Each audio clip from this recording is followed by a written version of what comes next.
এই মুহূর্তে কথা বলতে চাই আওয়ামী লীগের ভবিষ্যৎ কি।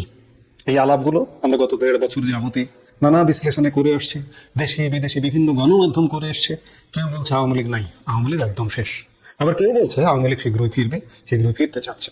এই যখন আলাপের অবস্থা, আমি অসংখ্য কন্টেন্টে আওয়ামী লীগ নিয়ে আলাপ করেছি যে আওয়ামী লীগ শেষ হবার নয়। আজকেও আবারও বলবো যে আওয়ামী লীগ শেষ হবার নয়, কিন্তু আজকে আমার বিশ্লেষণ অবশ্যই করবো শেষ অংশে। কিন্তু তার আগে কাতার ভিত্তিক গণমাধ্যম আল জাজিরা আজকে একটি বিশ্লেষণ করেছে যে আওয়ামী লীগের ভবিষ্যৎ কি হতে যাচ্ছে বা কি হতে পারে, তার আলোকেই আমরা কথা বলবো। আল জাজিরার শিরোনাম, can Bangladesh Awami League survive election, ban ex PM Hasina's exile. Bangladesh Awami League নির্বাচনী নিষেধাজ্ঞায়, আওয়ামী লীগ প্রাক্তন প্রধানমন্ত্রী শেখ হাসিনা নির্বাসনে, এই অবস্থায় আওয়ামী লীগ কি টিকে থাকবে? এমন বিশ্লেষণকে কেন্দ্র করে আল জাজিরার বিশ্লেষণটা একটু দেখতে চাই, তারপরে আমরা আমাদের কথা বলতে চাই। আল জাজিরা তাদের বিশ্লেষণে বাংলাদেশের সাধারণ মানুষের সাথে কথা বলেছে এবং একজন বিশিষ্ট জনের সাথেও কথা বলেছে। কথা বলবার আলোকে সাধারণ মানুষের মত এবং বিশিষ্ট জনের মত নিয়ে বিশ্লেষণ করেছে। আল জাজিরা বলছে যে বাংলাদেশের মধ্যাঞ্চলের রাজবাড়ী জেলার পদ্মা নদীর তীর, ভোরবেলা মাছ ধরা শেষে সেখানে পা ধুয়ে নিচ্ছিলেন মাঝি রিপন মৃধা। আশপাশের বাজারের দোকানের দেয়াল ও শাটারের দিকে তাকিয়ে তার চোখে পড়ে এক অদ্ভুত শূন্যতা। কিছুদিন আগেও যেখানে সাবেক প্রধানমন্ত্রী শেখ হাসিনার নেতৃত্বাধীন আওয়ামী লীগের স্থানীয় নেতাদের পোস্টার ও ব্যানার ভরেছিল এলাকা, এখন সেখানে তার কোনো চিহ্ন নেই। 15 বছর ক্ষমতা ধরে রাখা দলটি এখন প্রায় অনুপস্থিত। 24 সালে ছাত্র জনতার অভ্যুত্থানে শেখ হাসিনা সরকারের পতন হয়। বাংলাদেশের রাজনীতিতে আসে এক নাটকীয় মোড়। শেখ হাসিনা দেশ ছেড়ে ঘনিষ্ঠ মিত্র ভারতে চলে যান। এরপর আওয়ামী লীগকে সব ধরনের রাজনৈতিক কর্মকাণ্ড থেকে নিষিদ্ধ করা হয়। শেখ হাসিনারই প্রতিষ্ঠিত বিশেষ ট্রাইব্যুনাল তার অনুপস্থিতিতে গণহত্যার নির্দেশ দেওয়ার দায়ে তাকে মৃত্যুদণ্ড দিয়েছেন। এই প্রেক্ষাপটে 17 কোটি মানুষের বাংলাদেশে আগামী 12 ফেব্রুয়ারি শেখ হাসিনার পতনের পর প্রথম জাতীয় সংসদ নির্বাচন অনুষ্ঠিত হতে যাচ্ছে। তবে এই নির্বাচনে থাকছে না আওয়ামী লীগ, অথচ এই দলটি স্বাধীনতার পর দীর্ঘ সময় ধরে দেশ শাসন করেছে। আজীবন আওয়ামী লীগের সমর্থক রিপন মৃধা বলছেন, দল নিষিদ্ধ হওয়ায় নির্বাচনের প্রতি তার আগ্রহ কমে গেছে। তবু ভোট কেন্দ্রে যেতে হতে পারে তার পরিবারের সংখ্যা ভোট না দিলে তাকে আওয়ামী লীগ পন্থী হিসেবে চিহ্নিত করা হতে পারে।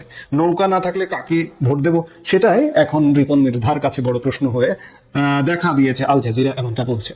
শেখ হাসিনার শাসন আমলে আওয়ামী লীগের প্রধান প্রতিদ্বন্দ্বী বিএনপি ও জামাতে ইসলামী কঠোর দমন পীড়নের শিকার হয়। জামাত নিষিদ্ধ হয়, শীর্ষ নেতাদের ফাঁসি ও কারাদণ্ড দেওয়া হয়, গ্রেপ্তার হন বিএনপির হাজার হাজার নেতা কর্মী। সাবেক প্রধানমন্ত্রী খালেদা জিয়া কারাবন্দী অবস্থায় গুরুতর অসুস্থ হন। শেষ পর্যন্ত সেই অসুস্থতা নিয়েই গত ডিসেম্বরে মৃত্যু হয় তার। তারেক রহমান 17 বছর লন্ডনে নির্বাসনে থাকার পর সম্প্রতি দেশে ফিরে এসেছেন, হয়েছেন দলটির চেয়ারম্যান। নির্বাচনের প্রস্তুতির মধ্যে রাজনৈতিক সহিংসতা দেখা যাচ্ছে। বিএনপি জামায়াত সহ বিভিন্ন দলের নেতাকর্মীরা হামলা ও হত্যার শিকার হচ্ছেন। তবে এবার আওয়ামী লীগের সাধারণ সমর্থকরাও আর নিরাপদ নন। শেখ হাসিনার শাসনামলে সংগঠিত গুম, খুন, নির্যাতন ও দমন পীড়নের দায়ে দলটির বিরুদ্ধে জনরোষ তীব্র। গোপালগঞ্জের রিকশা চালক সুলাইমান মিয়া স্পষ্ট ভাষায় বলেন, নৌকা ছাড়া নির্বাচনই না। তার পরিবার এবার ভোট দেবে না বলে সিদ্ধান্ত নিয়েছে। এই মনোভাব গোপালগঞ্জের বহু বাসিন্দা। ঢাকার গুলিস্তানে আওয়ামী লীগের কেন্দ্রীয় কার্যালয় এখন কার্যত পরিত্যক্ত। গণ অভ্যুত্থানের সময় ভাঙচুর ও অগ্নিসংযোগের পর ভবনটি আশ্রয়হীন মানুষের থাকার জায়গা ও অস্থায়ী শৌচাগারে পরিণত হয়েছে। আশপাশের ব্যবসায়ীরা বলছেন, মাসের পর মাস কোনো আওয়ামী লীগ কর্মী চোখে পড়েনি। এখন কেউ আওয়ামী লীগ সমর্থক বলেও পরিচয় দেয় না। তবে দলের ভেতরে এখনো কেউ কেউ আশাবাদী। বাংলাদেশ ছাত্রলীগের সাবেক নেতা আরমান মনে করেন, আওয়ামী লীগ কৌশলগতভাবে নীরব রয়েছে। এই দল রাজনীতি থেকে মুছে যাওয়ার মতো নয়। আওয়ামী লীগ ফিরবে, আর সেটা শেখ হাসিনার নেতৃত্বেই। রাজনৈতিক বিশ্লেষক ও জবান পত্রিকার সম্পাদক রেজাউল করিম রনি অবশ্য ভিন্ন মত পোষণ করেন। তার মতে, ফেব্রুয়ারি নির্বাচন টিকে যাওয়ায় আওয়ামী লীগের জন্য বড় চ্যালেঞ্জ। নির্বাচনের পর আওয়ামী লীগের সমর্থকরা স্থানীয় বাস্তবতায় নিজেদের মানিয়ে নেবে। ধীরে ধীরে তারা অন্য প্রভাবশালী শক্তির সঙ্গে যুক্ত হবে। এতে দলটির পুনর্গঠন কঠিন হয়ে পড়বে। রনির মতে, শেখ হাসিনাকে ছাড়া ভবিষ্যৎ কল্পনা করা যায় কিনা তা নিয়ে আওয়ামী লীগের ভেতরে বিভাজন স্পষ্ট। তার দীর্ঘ স্বৈরাচারী শাসনে অনেক সমর্থক হতাশ। এই অবস্থায় আগের জায়গায় ফেরা প্রায় অসম্ভব। অন্য বিশ্লেষকরা মনে করেন জামাতে ইসলামের পুনরুত্থান আওয়ামী লীগের জন্য এক ধরনের দৃষ্টান্ত হতে পারে। 1971 সালে পাকিস্তানের পক্ষে অবস্থান নেওয়ার কারণে দলটি বহুবার নিষিদ্ধ ও দমন পীড়নের শিকার হলেও টিকে গেছে। বর্তমানে জরিপ অনুযায়ী জামাত তাদের ইতিহাসের সেরা নির্বাচনী ফলের দ্বার প্রান্তে।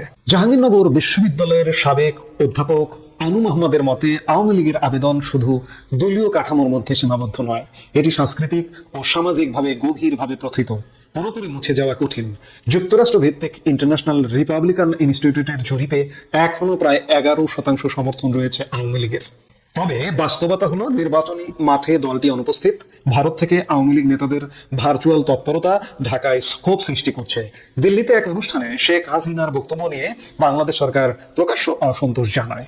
আটলান্টিক কাউন্সিলের দক্ষিণ এশিয়া বিশেষজ্ঞ মাইকেল কুগেলম্যান বলেন, আওয়ামী লীগ ছাড়া নির্বাচন পূর্ণ গণতান্ত্রিক নয়। তবে একই সঙ্গে তিনি মনে করেন দমন পীড়নের কারণে দলটি অনেকের চোখে বৈধতা হারিয়েছে। দক্ষিণ এশিয়ার রাজনীতিতে বংশানুক্রমিক দলগুলো সহজে মরে না বলেও মন্তব্য করেন তিনি। পরিস্থিতি বদলালে আওয়ামী লীগের প্রত্যাবর্তন অসম্ভব নয়, তবে আপাতত দলটি কার্যত অচল।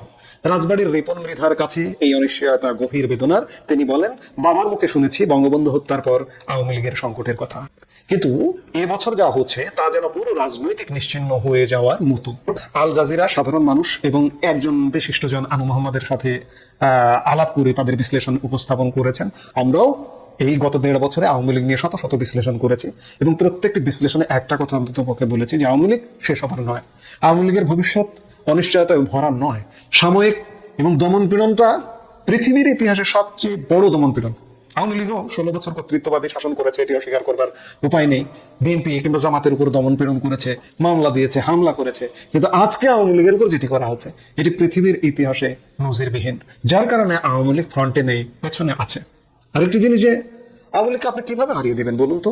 আওয়ামী লীগের 16 বছরে কর্তৃত্ববাদিতা ছিল, দুর্বৃত্তরা আওয়ামী লীগে ঢুকে দুর্বৃত্তপনা করেছে, কিন্তু আপনি যদি শাসনের কথা চিন্তা করেন, বাংলাদেশের মানুষের ভালো থাকার কথা চিন্তা করেন, গত 16 বছরে আওয়ামী লীগের আমলে বাংলাদেশের মানুষ যেভাবে ভালো ছিল, আজকে গত 1.5 বছরে বাংলাদেশের মানুষ কেমন আছে, এই ফারাকটা যদি দেখেন তাহলে বুঝতে পারেন যে আওয়ামী লীগ কেন ফিরবে না, কেন প্রাসঙ্গিক নয়। এবং এই যে নির্বাচনের নামে একটা রঙ্গ যে হচ্ছে, আল জাজিরা 11% আওয়ামী লীগের সমর্থনের জরিপ হাজির করেছে। আল জাজিরার মতো করতে পারে। আল জাজিরা বাংলাদেশ নিয়ে সবসময় বিশ্লেষণ করে পক্ষপাতমূলক, যেমনটা বাংলাদেশের স্বাধীনতা, মুক্তিযুদ্ধ এবং সোজা কথা, মোদ্দা কথা যদি বলি যে আওয়ামী লীগ বিরোধী বিশ্লেষণ করে। আওয়ামী লীগের 11% সমর্থন নয়। আপনি একটা ভোট দিয়ে দেখুন, ভোট দেবার, আওয়ামী লীগকে নিয়ে ভোট দেবার সাহস নেই বলে আওয়ামী লীগকে বাদ রেখে ভোট দেওয়া হচ্ছে। আমি যেটা বলছিলাম যে আজকের শাসন আওয়ামী লীগের চেয়ে 100 গুণ নিচে নেমে গেছে। এবং এই যে 12 তারিখে যে নির্বাচন রঙের মাধ্যমে একটা নির্বাচন হচ্ছে, আপনি বাংলাদেশের নাগরিক, আপনার আওয়ামী লীগের প্রতি কোনো সমর্থন নেই, ধরুন আপনি বিএনপি বা জামাতে সমর্থন করেন, আপনি কি মনে করছেন যে 12 তারিখের পরে বাংলাদেশের চেহারা পাল্টে যাবে? এই এখনকার শাসনের থেকে উন্নত হবে? কোনো উন্নত হবে না। কারণ গত 1.5 বছরে বাংলাদেশের শাসন উন্নতির যে ভিত্তিগুলো থাকে, আওয়ামী লীগ যেটা রেখে গিয়েছিল, সেই ভিত্তিভূমি ধ্বংস করে ফেলানো হয়েছে। অর্থনীতি, ব্যবসা বাণিজ্য, শিল্প, কর্মসংস্থান সবকিছু ধ্বংস করে ফেলানো হয়েছে। আপনার শক্তি, জ্বালানির ভিত্তি ধ্বংস করে ফেলানো হয়েছে। এবং জ্বালানি যারা যোগান দেয় তাদের সাথে ইতিমধ্যে সংঘর্ষের রাস্তা খোলা হয়েছে। এই যে আদানির সাথে ইতিমধ্যে সংঘর্ষের রাস্তা খুলেছে বর্তমান সরকার।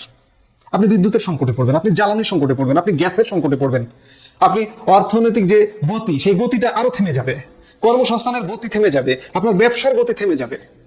কাজে আপনি কোনোভাবে আওয়ামী লীগের চেয়ে ভালো শাসন দিতে পারবেন না। যখন দিতে পারবেন না, তখন আওয়ামী লীগ ফেরাটা প্রাসঙ্গিক হয়ে যাবে। আজকেই প্রাসঙ্গিক আছে। এবং আরেকটি জিনিস, খুব বেশিরভাগ আওয়ামী লীগ বিরোধী মানুষগুলো বলে যে আওয়ামী লীগ পালিয়ে গেছে। আওয়ামী লীগের কতজন পালিয়ে গেছে? এমনকি আওয়ামী লীগ প্রধান শেখ হাসিনাও পালিয়ে যাননি। বাংলাদেশের সেনাবাহিনী নিজ তত্ত্বাবধানে সশস্ত্র বাহিনী তাকে ভারতে রেখে এসছে বাংলাদেশ পরিস্থিতির কারণে। আওয়ামী লীগ নেতারা, হ্যাঁ, দুর্বৃত্তরা পালিয়ে যেতে থাকতে পারে, এবং আওয়ামী লীগের নামে যে দুর্বৃত্তগুলো, সেই দুর্বৃত্তগুলা আওয়ামী লীগ যদি ফেরেও, সেই দুর্বৃত্তগুলা হয়তো আর ফিরতে পারবে না। তাদের এলাকা তাদেরকে অ্যাকসেপ্ট করবে না, এলাকার লোকজনই তাদেরকে গণধোলাই দেবে আগামীতে। কাজেই আওয়ামী লীগের বেশিরভাগ মানুষ বাংলাদেশে আছে এখনো পর্যন্ত বলতে পারি যে 125-30 জন মন্ত্রী সাংসদ অ্যারেস্ট হয়ে জেলে আছেন। ধরুন 100 জনের মতো এমপি বাইরে আছেন, এখনো শতাধিক এমপি বাংলাদেশে আছে। আওয়ামী লীগের অর্ধেক কেন্দ্রীয় নেতা বাংলাদেশে আছে, জেলা উপজেলা বিভিন্ন পর্যায়ের নেতাকর্মীরা এখনো বাংলাদেশে আছে। হাজার হাজার লক্ষ লক্ষ, কত কত কত শত গেছে, কত হাজার দেশ ছেড়ে চলে গেছে।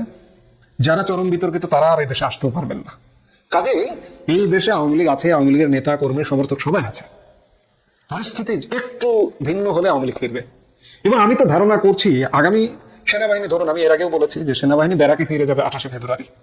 28 ফেব্রুয়ারির পরে বিশেষ কোনো যুদ্ধাবস্থা বা বিশেষ কোনো জরুরি অবস্থা জারি না হলে 1 মার্চ থেকে বাংলাদেশের সেনাবাহিনী মাঠে আর থাকবে না, ক্যান্টনমেন্টে ফিরে যাবে। তখন কি হবে? পুলিশ পাহারা দিতে পারবে? পুলিশ কি এখনো সক্ষম? এবং পুলিশের বুকে দুঃখ আছে তাদের ভাইদের হত্যার, ইন্ডেমনিটি দিয়ে সেটি বন্ধ করে রাখা হয়েছে। আমি মনে করি আগামী মার্চ এপ্রিল থেকেই আওয়ামী লীগ আস্তে আস্তে রাজনীতিতে ফিরবে, আপনি যতই নিষিদ্ধ করে রাখুন না কেন। এবং কয়েক মাসের মধ্যে, মার্চের থেকে কয়েক মাসের মধ্যে আওয়ামী লীগ ফুল ফেজে রাজনীতিতে ফিরবে। আওয়ামী লীগের নিষেধাজ্ঞাও উঠে ফেলতে হতে পারে, কিংবা ব্যাপক একটা আন্দোলন সংগ্রাম হবে। এখন দেখতে পাচ্ছি না, অনেক কিছু দেখতে পাওয়া যায় না। আমি বারবার বিএনপির উদাহরণ দিই যে আজ থেকে 2 বছর আগেও বিএনপি কোথায় ছিল? ঈদের পরে আন্দোলন করতে করতে বিএনপি 19 বছর পার করে দিয়েছে। আওয়ামী লীগ হয়তো সেই জায়গা থেকে শিক্ষা নেবে। আওয়ামী লীগ ঈদের পথের আন্দোলনের পর্যায়ে হয়তো যাবে না আমি মনে করি, কারণ জনপ্রত্যাশা, জনদাবি, প্রকৃতি আওয়ামী লীগকে ফেরাবে। এই আওয়ামী লীগ 26-এরই মাঝামাঝি সময় থেকে ফুল ফেজে রাজনীতিতে ফিরবে। আপনি নিজে একটু ঠান্ডা মাথায় চিন্তা করে দেখুন যে আওয়ামী লীগকে অপ্রাসঙ্গিক, আওয়ামী লীগকে ব্যান করে দেবেন, আওয়ামী লীগ জামাত হয়ে যাবে, আওয়ামী লীগ বিএনপি হয়ে যাবে। এই যেখানে আল জাজিরার বিশ্লেষণে কেউ কেউ বলছেন যে আওয়ামী লীগ আস্তে আস্তে, আওয়ামী লীগের যারা কর্মী সমর্থক আছেন তারা সমাজের প্রভাবশালী অন্য শক্তিতে ঢুকে যাবে। অসম্ভব। কেন ঢুকবে? অন্য শক্তি কি আওয়ামী লীগের থেকে আপনাকে স্বাচ্ছন্দ্য দেবে? দেশে